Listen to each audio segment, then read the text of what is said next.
You're listening to the DFS On Deck podcast, brought to you by LineStar, the top-rated DFS tool set and #1 companion for DraftKings, FanDuel, and Yahoo Daily Fantasy. Go LineStar Premium now at LineStarApp.com. Now, here are your hosts, fantasy baseball experts Joe Pisapia and Chris Meaney. Hey, yo, what's up, everybody? It's me, Joey P, Joe Pisapia, and welcome to On Deck right here on the LineStar app. It is me. It is Chris Meaney. Happy weekend, everyone. Happy Father's Day weekend to all the dads out there. That's including right. yourself. Including myself, yes. Happy Father's Day to me. Hopefully there'll be lots of grilling and lots of beer and whiskey and relaxation, and all those daddies get some DFS winnings as well. So let's try to win everybody a little side cash for dad, so dad can take care of himself a little bit and get himself something nice, right, Chris? Yeah, that's right. I'm all about it, man. It sounds like a fantastic Sunday. Yeah, I mean, it works for me, baby. That's what it's all about. And it is, Father's Day. I definitely, it's baseball and dads, always do kind of go together. I'm sorry, they just kind of do. I remember as a kid, my dad would come home from work and we had a ball field about 3 blocks from our house in Brooklyn. We actually had grass in Brooklyn, right where I live. That's crazy. And we would go and we'd play catch out there, and especially on like a Friday night or something like that after dinner. And then we come back and I'd watch the Mets, and that was everything. Like, that was, you're a happy kid. You're a happy 8-year-old kid and having a catch with dad. And that's what it's all about. And I still cry every time I see Field of Dreams and he asks him to have a catch every time. Oh, man, what a touching movie. It really is one of the best out there. I don't even have to see the movie, what's going on. Like, if I catch that part, just I'm gonna start to cry. I don't care. I'm a man. I'll say it. Yeah, it's all right. You can be emotional. You're not afraid. No, you shouldn't be afraid. I'm afraid of emotions. All right, so that's right. So it's time to get into it and figure out how we're going to break down these slates. So let's start with Saturday, and let's start with Charlie Morton, who is, just 8-0 already with a 2.10 ERA. He'll be taking on the Angels, and they'll be in Tampa. So obviously, Chris Morton's been lights out. You got him, you got Strasburg. They'll be very chalky along with Sale in terms of cash games. It's funny to look at Sale's record at 2-7 and realize how good he's pitched lately. But, when you're playing on this day slate and you have all that chalk, you then have Madison Bumgarner at home against Milwaukee. And I feel like he's an intriguing kind of fade away from these top guys on that, because Bumgarner at home, it's been good. The Brewers outside of Milwaukee, not quite the same offense. And Nelson on his second start back, I still don't expect him to go very far. So what's your take on this? Do you think that you're going to pay all the way up for the very top? Or do you think, hey, maybe it's worth kind of going down to a Bumgarner and kind of trying to get a little bit more, say, of the Red Sox offense, or, maybe get a piece of the Nationals against Taylor Clark or something like that?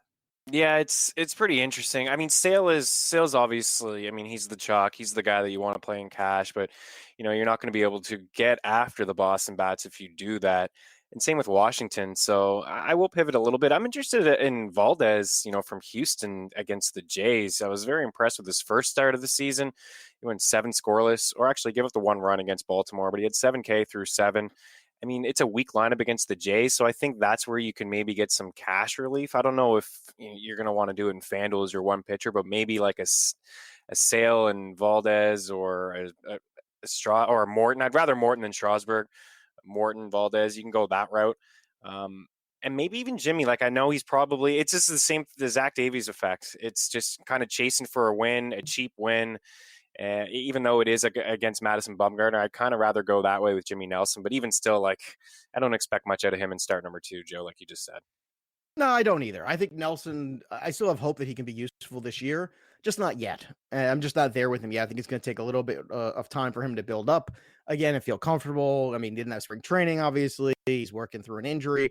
Yeah. So I think that's a lot to ask. And I think Bumgarner is in a spot right now where he's trying to play his way out of San Francisco. I think that's going to happen sooner than later. So this is yet another audition, another opportunity for him. And I think, that'll all work out fine. So then you got Sale, of course, against Baltimore, which is obviously a very favorable matchup there. A ton of strikeout potential is taken on Dylan Bundy.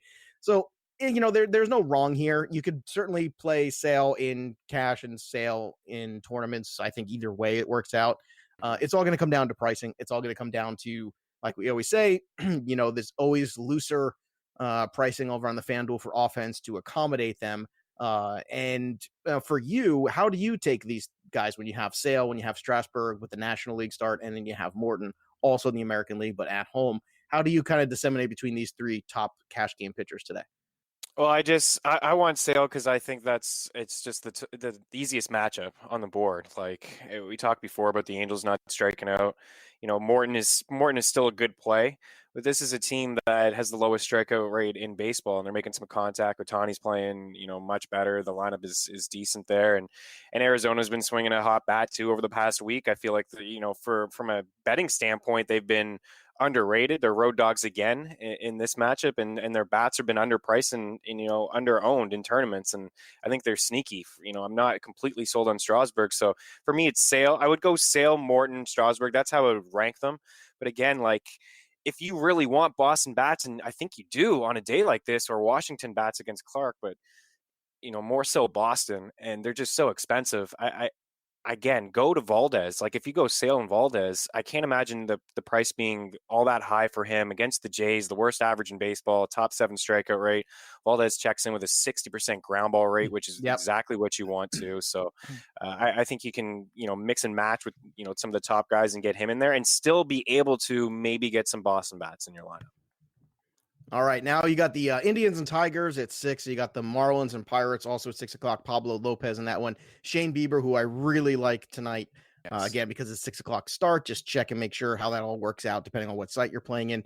And then you've got Mike Minor on the road in Cincinnati, who has been very good this year. ERA sitting at 2.52 against the Reds offense that's been struggling. And I actually think, Minor's pitched so well this year.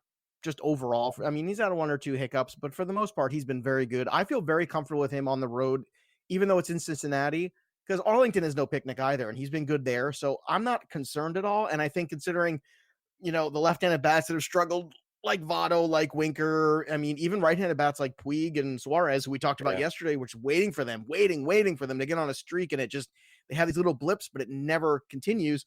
I really like Mike Minor tonight in the evening slate. Yeah, it's amazing with the Reds, this offense. We've been waiting. You're right. We just keep saying it. It's going to happen. It's going to happen. Maybe it's not going to happen because if you just look at the standings and run differential, I mean, the Reds have allowed the fewest runs in the National League, the fewest, and they just haven't scored any. Like Pittsburgh separated by a game and a half, and go look at their run differential. It's like negative 80 something because at least they score some runs, but they can't allow they allow a ton. But with Cincy, I mean, it's only like plus 30, and they just can't score.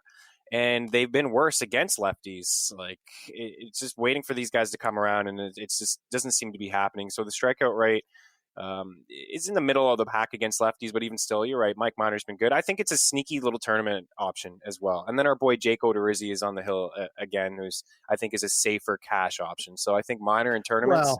And Jake Odorizzi in cash that's kind of where I lean looking at this slate. Well, look, Odorizzi I think is going to be super high owned, and he should be. I think he absolutely should be. Odorizzi's been terrific. Montas is certainly going to be another guy people are on Saturday night, and that's fair. That makes sense. But again, watch the cost on that because you got to make sure that it's going to be high, but just make sure it's something that you can return the investment. And then we got Marquez in Colorado. Now, that's something we went to the well, I believe it was last Friday, and worked out pretty darn well. And that's something we took to the bank. And I'm willing to do it again against San Diego because me too. Again, Marquez is a strikeout pitcher. Padres is a strikeout offense. I think this one plays also. People sometimes afraid to start Marquez there. I'm not, as long as you're picking and choosing when you're going to take that shot with him. Yeah, that's why I was saying Odorizzi in cash because he's going to be chalky. The Twins are getting to the point now where you can really only play him in cash, and you got to fade him in tournaments because they've just been so chalky. And we talk about not getting too cute, but you can't have full exposure to the Twins. You have to just fade them in a couple spots and hope that things actually don't work out with their offense. And in terms of pitching, I mean, this is a great tournament option for sure. I love it. The Padres have the highest strikeout rate in baseball, and they strike even more against righties. So I love this. I love the Marquez call, and people won't think about him because he's had a bad couple starts in a row now, and we all know about the splits. The fantasy community is really, I feel like, roots for Marquez to suck at home, and it bugs me. Like every time he has a bad start, it's like, oh well, Well, he had fun with Marquez in your lineup this week. Yeah, It's like, I come know, on, like frustrating. it's tough to pitch there, but he has the upside and he has a high ceiling in terms of his strikeouts, where he can rack up 7 to 9 in this outing alone. And that'll do you. You'll be fine with that. Hey, look, Odorizzi is easy chalk, and I think it's right. I'm not trying to get fancy tonight, but when you're looking for maybe a secondary pitcher, I think Marquez will fall into that line potentially. I think Syndergaard is a fade, even though he's at home against the Cardinals. Agreed. Not going there. I think it's a giant trap. Same thing with Nola against the Braves on the road. Don't like it against Atlanta. No thanks. Nope. Gonna pass on that one too. So, and then after Nola, you've got Walker Buehler and Yu Darvish locking up. And I understand there's some contrarian love for Yu Darvish, but Buehler has been very good. He's turned it around after a rough start. He's 7-1 now, believe it or not. So poor Chris Sale is 2-7. Meanwhile, Walker Buehler 7-1. He wasn't all that good to start the year either. But Buehler at home, I think, is a real easy one too if you don't want to pay up for Odorizzi, because Odorizzi is going to be pricey. Not that Buehler's going to be cheaper, but you save a couple $100 at least, most likely. I still look at Minor on this. Minor's the one that keeps popping up to me, and Bieber if you could use him in there. But those are the guys where I think tonight can get it done for you in tournaments, because you're going to need to go down a little bit in pitching to get involved in that Colorado game. And I think you're going to want the Colorado side of that one for sure. Yeah, I was just going to say that, like, as much as Buehler is appealing in tournaments, and I mean, the record speaks for itself because of the offense of support he's getting. I mean, it's crazy. Sales is actually not getting the run support lately. When you think the Boston Bats would wake up and get him some runs, these things are not working out for him. But I agree. I'd rather just go to Bieber. I like Bieber and Odorizzi, I think, are my cash game options here. And then Mike Minor in tournaments. I absolutely agree with Aaron Nola and Syndergaard. I don't want anything to do with either of those guys. Just tough spots. Nola hasn't proven to me that he could beat a team like the Braves and have success. He just has not. He hasn't shown it yet for me anyway. So he's a complete fade for me. So tournament arms, I agree. I think it's Mike Minor, and I think it's Marquez. I think I really like Marquez, and I like the fact that people are going to be off of him. I love the upside. All right, now in terms of offense too, I know it's like a broken record, but you know what? It's a good tune. Well, it's Oakland actually, but I really want to talk more about the Twins tonight, because I think there'll be a lot of heat on that game in Colorado, but I don't want you to neglect the Twins either. I think that Twins stack could be very, very good as well. So, and I'll tell you what, even the Yankees against Ronaldo Lopez, that's another one too. Guy who's very hittable.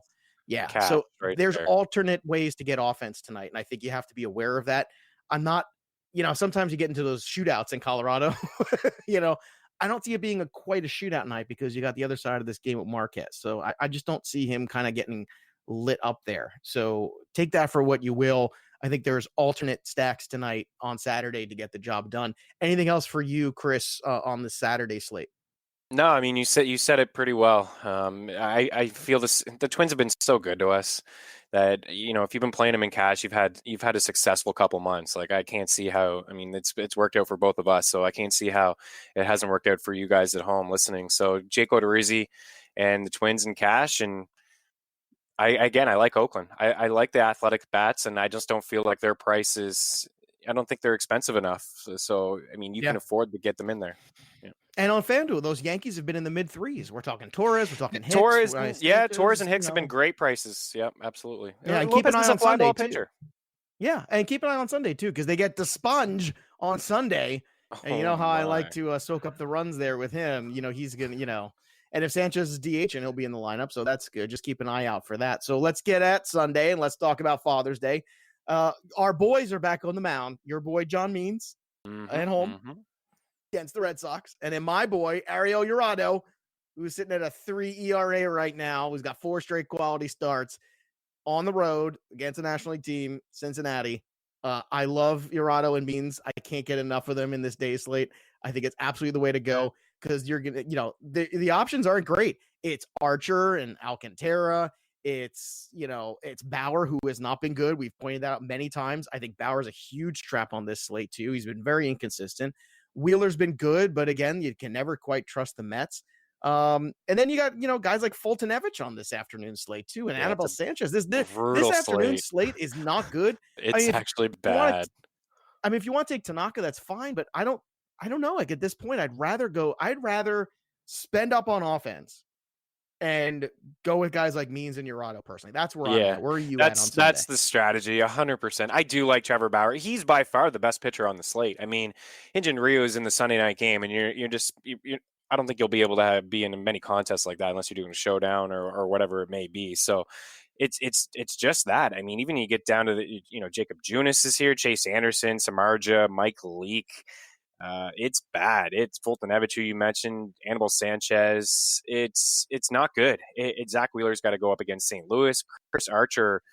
I was doing the Pittsburgh Pirates, the Yins Above Replacement podcast in The Athletic. I produced that one, and there's a lot of fear that Archer could just go to the bullpen. Like, this guy's got 2 pitches, and he's getting hit. He's been getting just hammered. That Austin Meadow trade is not good. That has not Meadows worked out. And Glasnow and prospect pitcher. Oh, yeah, it's been what were they thinking about?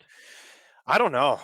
I don't know. They've really just looking at it. I mean, because like right now, think about that, Chris. If you're a Pirates fan and you had Josh Bell having the season he's had, now granted June's been quiet, but he had a torrid May. But if you've got Glasnow, I know Tyon got hurt. That's disappointing. But, Glasnow, a couple of the other young pitchers coming along. Austin Meadows looking like a real stud. Oh, man, like the air comes out of that organization on a trade like that. Yeah, really. And Shane Baz looks great, who's the prospect pitcher that was dealt in that trade as well. And this is a team that should have moved on from Andrew McCutchen a couple years ago, and they just hung around, and they didn't get proper value for him. So they've really kind of just mismanaged their team for sure, and they're just hurting for pitchers. So I think that's the only reason that Archer is still even hanging around there. But yeah, nonetheless, it's a shaky slate. So I agree 100% with calls like Urado. I think Means could be a sneaky little tournament option. I mean, why not just spend up on the bats? When you look at these pitching, there's just not a lot that stands out. I will have some shares of Trevor Bauer.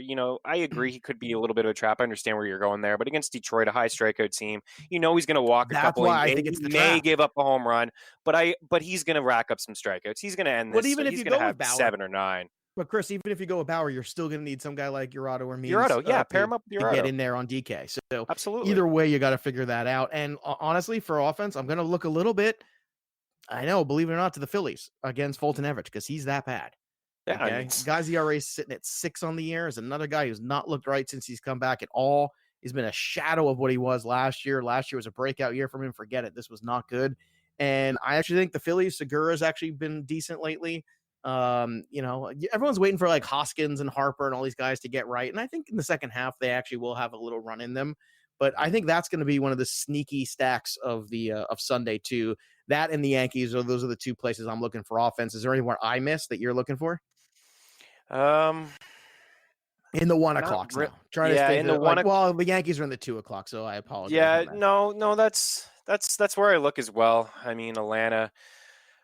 I don't know who's pitching for the Phillies on Sunday, but I mean the Braves obviously. Yeah, I mean they don't know. So I mean the Braves are going to be an option regardless. But you're right to want to get in on Phillies. Fulton Evich, 15 home runs allowed, a career high fly ball rate. So I mean the ball's leaving the park. This could be the coming out party really for Bryce Harper and Hoskins. We've yet to see both of them on the same day. Really, no, it was early in the season, but that's just hasn't clicked. Yeah, everything just hasn't clicked for them. And our boy Lambert is back. Not Adam Lambert, but Lambert in Colorado. Peter. Yeah, Peter Lambert. And let me tell you something. There's another guy too. This week we said, okay, let's see how he does in Colorado, and he did well.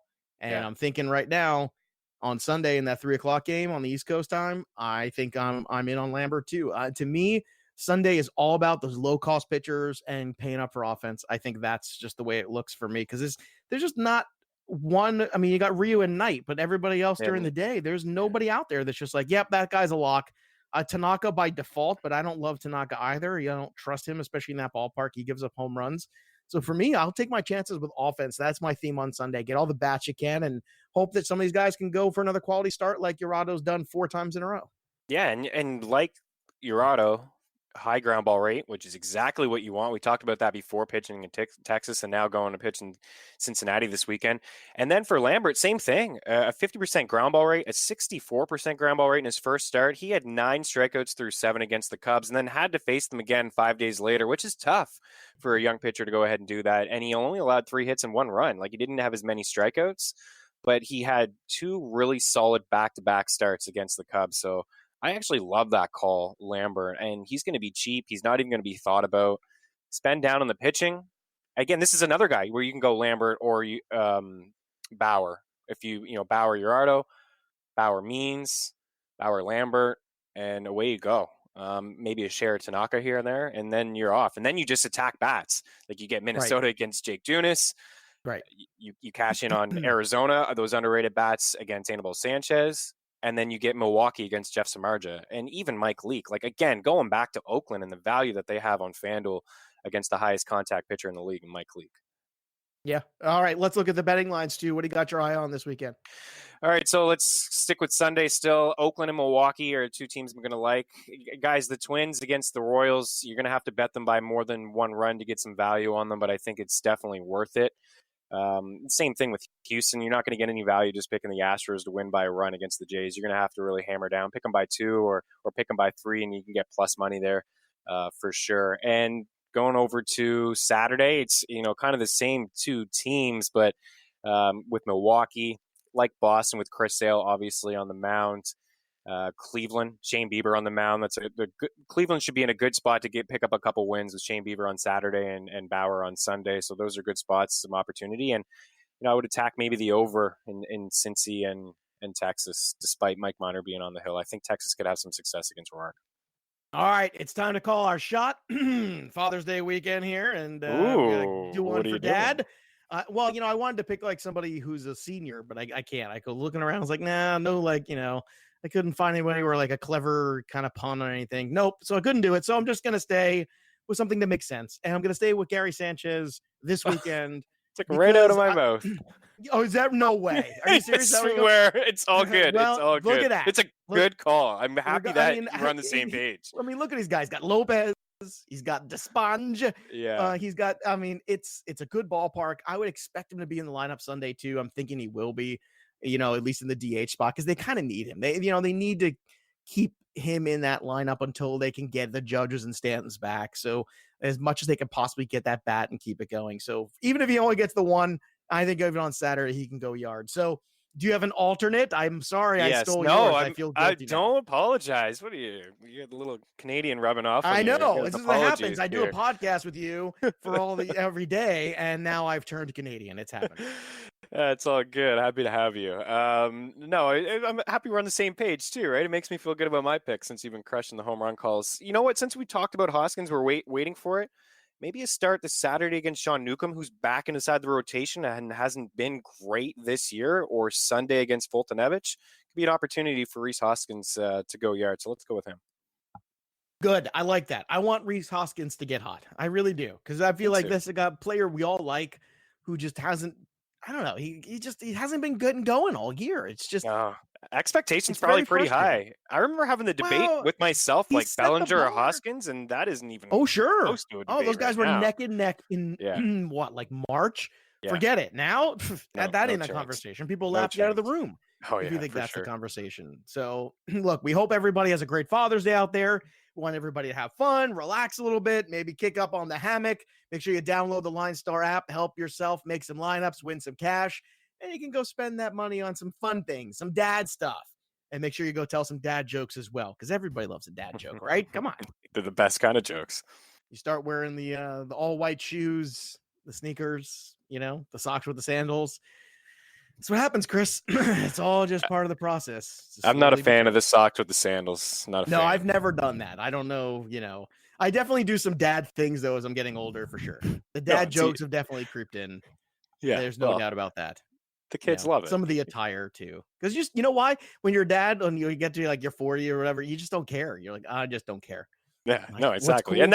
And that's what happens with the socks and the sandals. I mean, you just don't care anymore, and it's easy. No. I mean, you're wearing socks already. You want to go out the door quickly. I mean, you just slip on the sandals, and it's like it is what it is, right? But yeah, it's no. I hope not to get there. Ever. My grandfather used to wear the black socks with the sandals. Oh, what a look that was! And the socks are probably up to the knees too. Right? Oh, they were up to the knees with the sandals at the pool, and I'm going, Grandpa, that's not a good look, dude. A little Delino to Shields. You know what though? He didn't care. He didn't care. Grandpa Benny didn't care. He didn't care what you thought or anybody else thought. You know what his favorite game was? He used to sit there and he would be smoking his Winston 100 in the living room. We'd be watching baseball together, and he'd say, "Hey, look, there's Jackie Gleason. I met him back in 1947, blah, blah, blah. He's dead." That's his favorite game. Outliving other people, especially famous people. Hey, yes, James Cagney. I had a drink with Jimmy Cagney back in 1962 at blah, blah, blah, Jack Dempsey's restaurant. He's dead. And I'm still here smoking, and he's dead. Yep, and there he is. And I'm still here smoking my cigarette in the living room, having fun watching baseball. So Nice. We hope you have some fun, watch some baseball, enjoy a good weekend at DFS. We'll be back again Monday, as we always are here on the LineStar app. That's all. There's nothing left to do except step out of the on deck circle and into the batter's box and go yard. We'll see you next time, kids. You've been listening to the DFS On Deck podcast, brought to you by LineStar. Hit subscribe, tell a friend, and stay tuned for the next episode from fantasy baseball experts Joe Pisapia and Chris Meaney.